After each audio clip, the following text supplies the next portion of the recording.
Assalamualaikum warahmatullahi wabarakatuh. Salam sejahtera bagi kita semua. Perkenalkan, saya Hani Damayanti Aprilia, dosen program studi Diploma 3 Administrasi Perkantoran, Fakultas Ilmu Sosial dan Ilmu Politik Universitas Lampung. Saya merupakan peserta sertifikasi dosen tahun 2026. Video ini disusun sebagai portofolio PDD UKT-PT pada unsur pengajaran yang menampilkan pelaksanaan pembelajaran sesuai dengan rencana pembelajaran semester. Video ini merupakan salah satu portofolio pembelajaran pada mata kuliah Manajemen Sumber Daya Manusia dengan bobot 3 SKS diperuntukkan bagi mahasiswa di semester 4. Mata kuliah ini diampu oleh tim teaching, di mana saya adalah salah satu dosen pengampunya. Koordinasi tim teaching dilakukan pada saat penyusunan RPS, pembuatan soal UTS dan UAS, serta penghitungan nilai akhir. Mata kuliah Manajemen Sumber Daya Manusia membahas konsep, fungsi, dan praktik manajemen sumber daya manusia yang meliputi perencanaan kebutuhan SDM, analisis jabatan, analisis beban kerja, rekrutmen, seleksi, pelatihan dan pengembangan, penilaian kinerja, kompensasi, pemeliharaan, pemberhentian karyawan hingga pemanfaatan Human Resource Information System dalam pengelolaan administrasi sumber daya manusia. Referensi yang digunakan dalam pembelajaran salah satunya adalah buku ajar yang disusun oleh tim teaching, ditambah dengan beberapa referensi terbaru karya penulis dari dalam dan luar negeri yang fokus pada keilmuan manajemen sumber daya manusia. Materi yang disajikan dalam video ini adalah analisis beban kerja yang merupakan materi pada pertemuan kelima sesuai dengan rencana pembelajaran semester. Pembelajaran ini mengacu pada CPMK 2, yaitu mahasiswa mampu menerapkan proses administrasi dan fungsi manajemen sumber daya manusia yang meliputi analisis jabatan, analisis beban kerja, rekrutmen, seleksi, pelatihan, penilaian kinerja, kompensasi, dan hubungan kerja. Adapun sub CPMK pada pertemuan ini adalah mahasiswa mampu menerapkan analisis beban kerja sebagai dasar dalam menentukan kebutuhan sumber daya manusia pada suatu organisasi. Melalui pembelajaran ini diharapkan mahasiswa mampu menganalisis beban kerja berdasarkan data dan kondisi organisasi serta memberikan rekomendasi kebutuhan tenaga kerja secara tepat. Pembelajaran dilaksanakan secara tatap muka dengan dukungan Learning Management System pada Fiklas Universitas Lampung. LMS dimanfaatkan untuk menyediakan rencana pembelajaran semester, bahan ajar, forum diskusi, pengumpulan tugas, serta penyampaian umpan balik kepada mahasiswa. Untuk mencapai CPMK dan sub CPMK tersebut, pembelajaran dirancang menggunakan pendekatan Student Center Learning melalui kombinasi metode ceramah interaktif, diskusi kelompok, dan case method. Pada pembelajaran ini, mahasiswa diberikan studi kasus mengenai analisis beban kerja pada suatu unit kerja untuk dianalisis secara kolaboratif, kemudian mempresentasikan hasil analisis dan memperoleh umpan balik sebagai bagian dari proses pembelajaran. Sistem penilaian pada mata kuliah ini terdiri atas tugas sebesar 10%, kuis 10%, case method atau praktik administrasi SDM sebesar 40%, ujian tengah semester sebesar 20%, dan ujian akhir semester sebesar 20%. Khusus pada pembelajaran yang ditampilkan dalam video ini, penilaian dilakukan melalui case method dengan menggunakan rubrik penilaian yang mengukur ketercapaian sub CPMK, meliputi kemampuan mengidentifikasi beban kerja, menganalisis data, menentukan kebutuhan tenaga kerja, memberikan rekomendasi yang tepat, serta mengomunikasikan hasil analisis secara sistematis. Berikut video pelaksanaan pembelajaran pada mata kuliah Manajemen Sumber Daya Manusia pada materi analisis beban kerja. Selamat siang semuanya. Assalamualaikum warahmatullahi wabarakatuh. Waalaikumsalam warahmatullahi wabarakatuh. Wajahnya cerah ceria semua nih. Bagaimana kabar hari ini? Alhamdulillah. Alhamdulillah. Sehat ya? Sudah makan semua?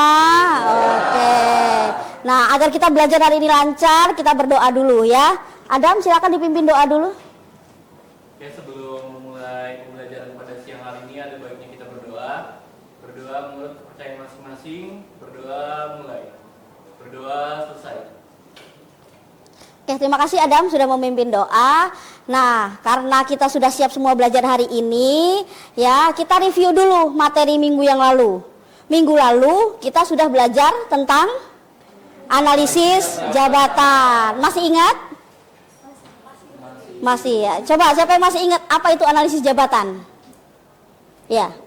Oke, analisis jabatan merupakan proses sistematis untuk mengumpulkan, mengelola, dan menyusun informasi mengenai suatu pekerjaan meliputi dari tugas, tanggung jawab, wewenang, hubungan kerja, dan juga kondisi pekerjaan.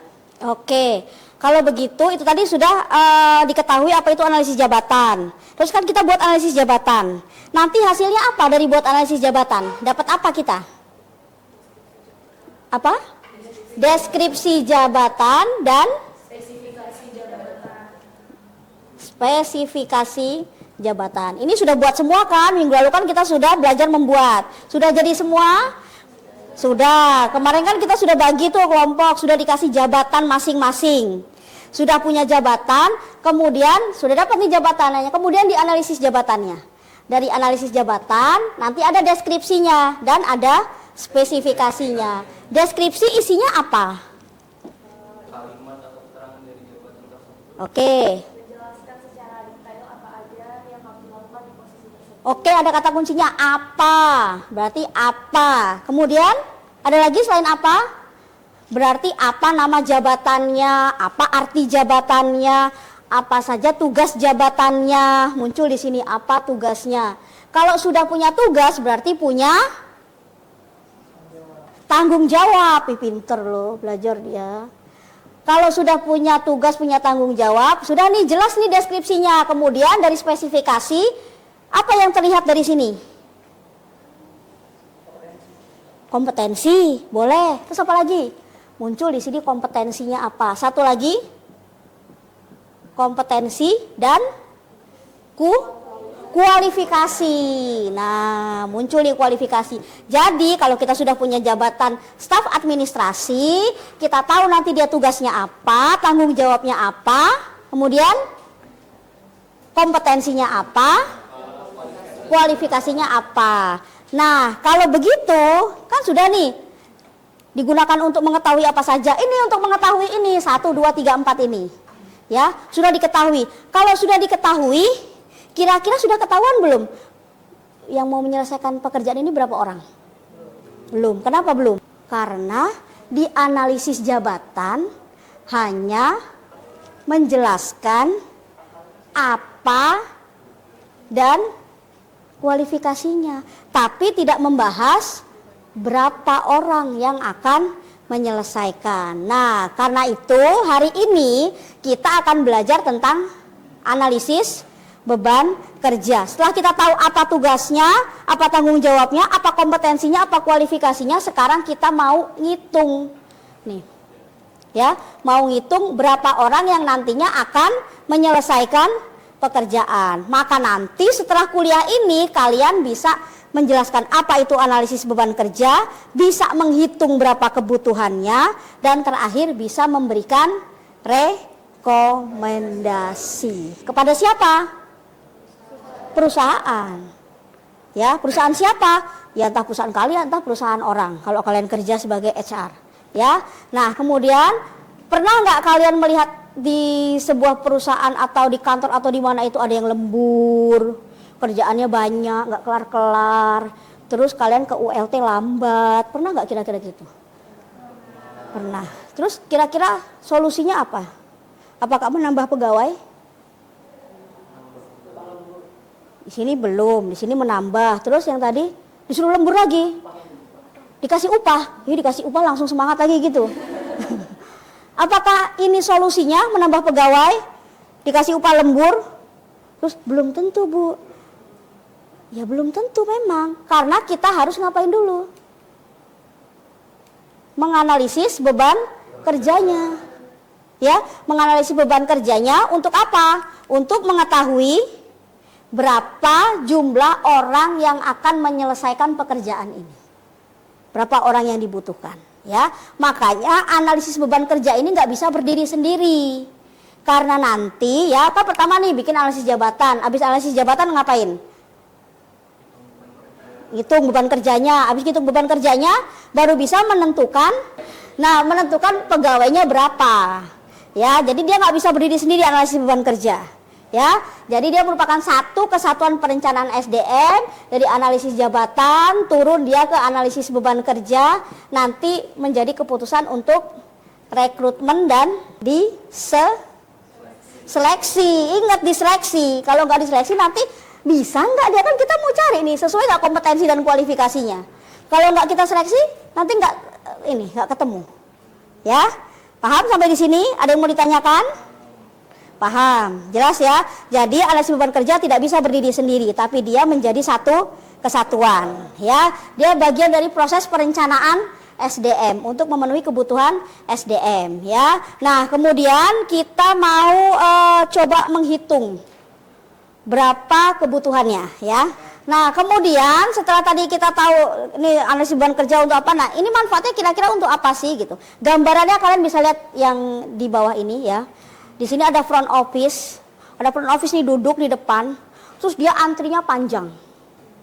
Jangan langsung marah-marah dulu, ya. Petugasnya cuma satu, terus antriannya panjang.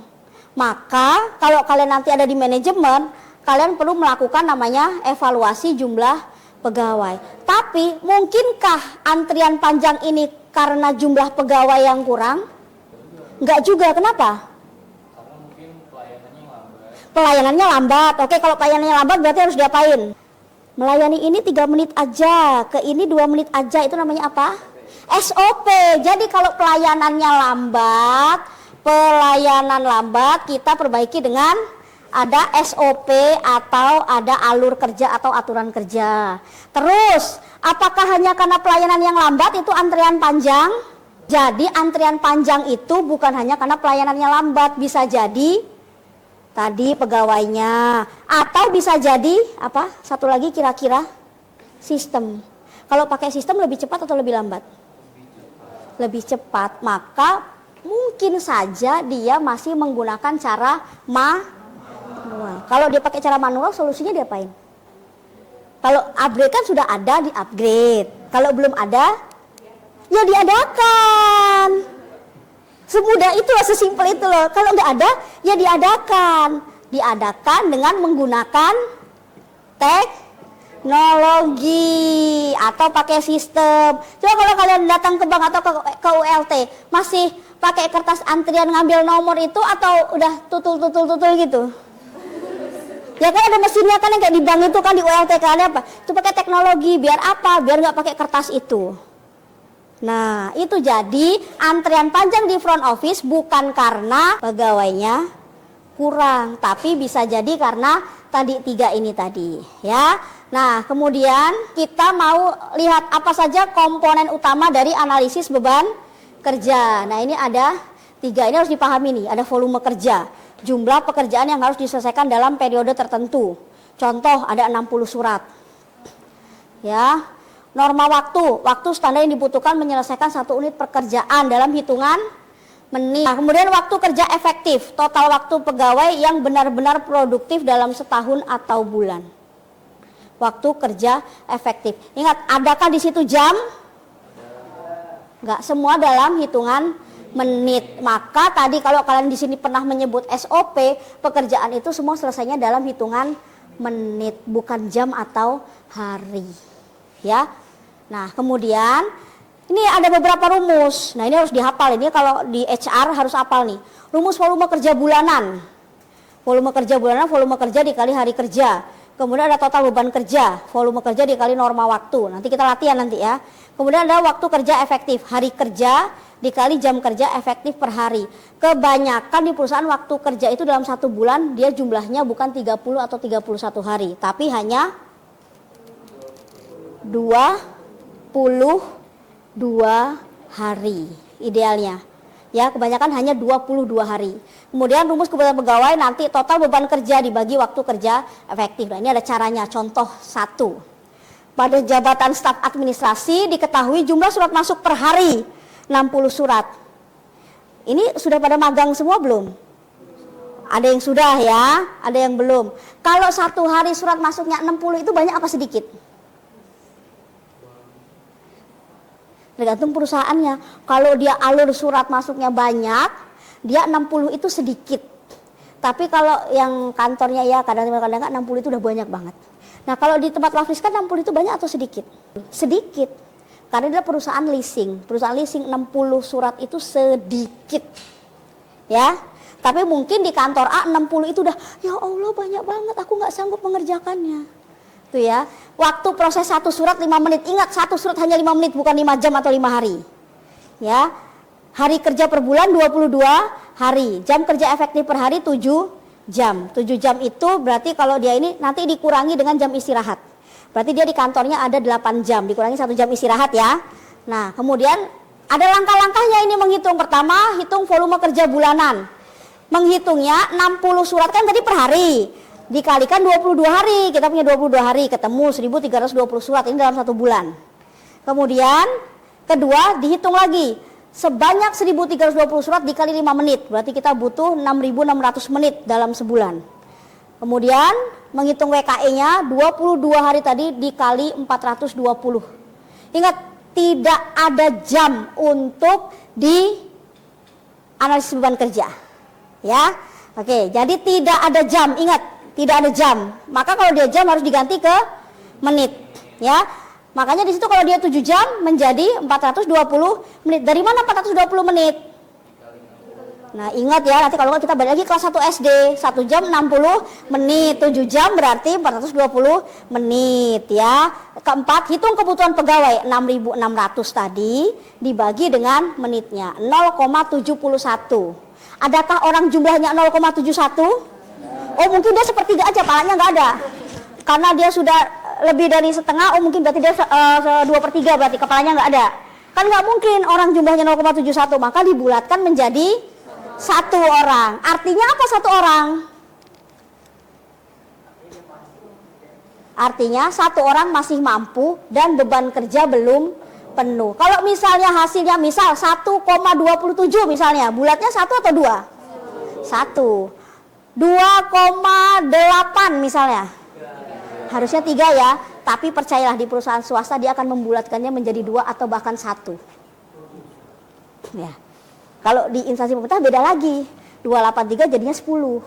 Tuh, maka sekarang ketahuan kenapa kok. Nah, di sini. Maka kalau dia kelebihan pegawai, apakah tidak pernah dilakukan analisis beban kerja? Nah, jadi nanti di sini ada kasus sini kurang pegawai, di sini pas, di sini kelebihan. Kalau dia kelebihan pegawai, apakah diberhentikan? Kalau dia kelebihan pegawai, berarti perlu untuk siapa? Nah, itu istilahnya namanya redistribusi tugas. Jadi kan di sini ada yang kurang, di sini ada yang pas, di sini ada yang lebih. Yang lebih nah ke sini. Yang pas diem aja, udah diem. Yang kurang jangan rekrut lagi, tapi tadi redistribusi dari yang kelebihan, geser. Maka misalkan ada pembina pegawai dari sini dipindah ke sini, jangan baper dulu. Bapak itu kayaknya sensi deh sama saya dipindahin ke divisi lain. Udah sensi duluan, maka dalam bekerja tidak boleh subjektif. Harus objektif. Biar apa? Jadi nggak boleh baper. Karena bisa saja mungkin di sebelah sini kelebihan petugas, di sebelah sini kurang, maka perlu redistribusi dipindah, ya. Nah ini artinya 1 masih mampu dan beban kerja belum penuh. Maka kalau kalian mau rekrutmen, yang direkrut berapa? 1. Tapi yang melamar berapa? Nah, dia butuh 1, dibuka lowongan sebanyak-banyaknya. Nggak keterima saya, orang dia cuman. Apakah dia bilang kalau dia hanya butuh 1? Enggak, dia nggak akan pernah bilang. Ya, dia nggak akan pernah bilang kalau dia butuh 1. Maka dibuka terus lowongan sebanyak-banyaknya. Nah, sekarang coba latihan. Contoh 2, silakan dikerjakan. Yang sudah selesai, boleh maju. Langkah pertama, hitung volume kerja bulanan. Berarti 120 dikali 22. Nah, coba berapa 120 dikali 22? Kemudian langkah keduanya sudah ketemu dikali berapa menit layanannya? 6 menit. 120 dikali 22. Berapa ketemunya? Ayo anak bisnis harus cepet ngitungnya. Nanti keburu rekrutmen nanti. 120 kali 22 berapa? 2640 dikali 6 menit. Nah, terus habis itu sudah. Sekarang langkah keberapa?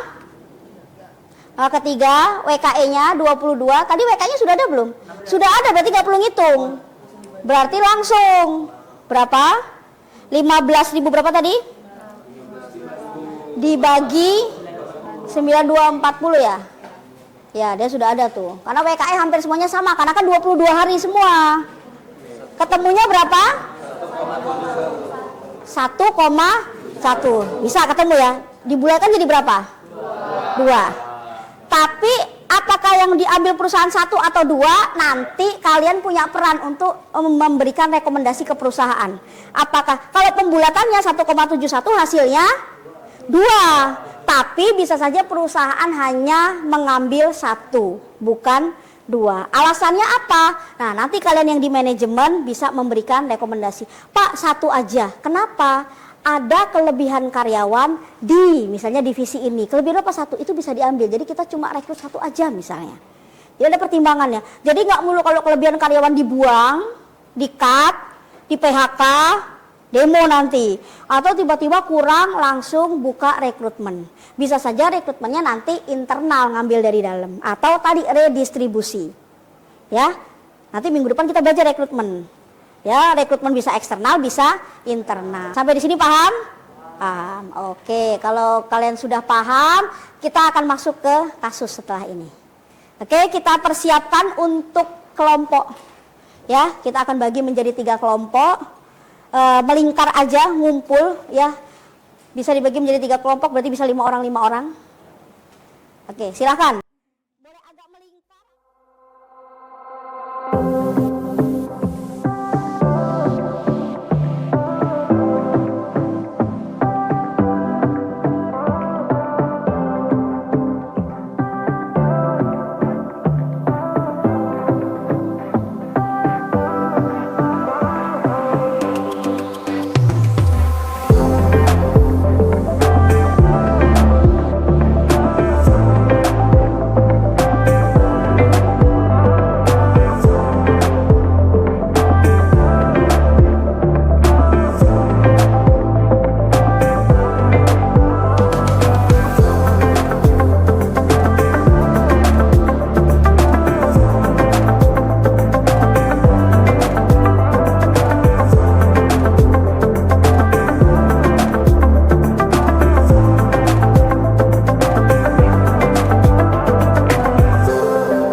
Demikian video portofolio PDD UKT-PT pada unsur pengajaran yang menampilkan pelaksanaan pembelajaran pada mata kuliah Manajemen Sumber Daya Manusia pada materi analisis beban kerja. Video ini menggambarkan pelaksanaan pembelajaran yang dirancang berdasarkan rencana pembelajaran semester dengan mengintegrasikan aspek delivery, interaction, dan assessment.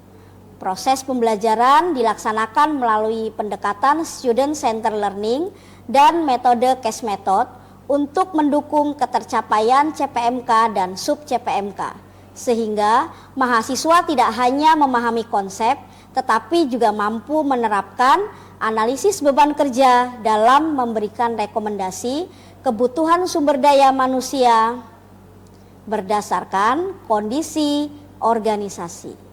Semoga video ini dapat memberikan gambaran mengenai pelaksanaan pembelajaran yang selaras dengan rencana pembelajaran semester, serta mampu mendukung capaian pembelajaran pada mata kuliah Manajemen Sumber Daya Manusia. Terima kasih atas perhatian dan kesempatan yang diberikan. Wassalamualaikum warahmatullahi wabarakatuh.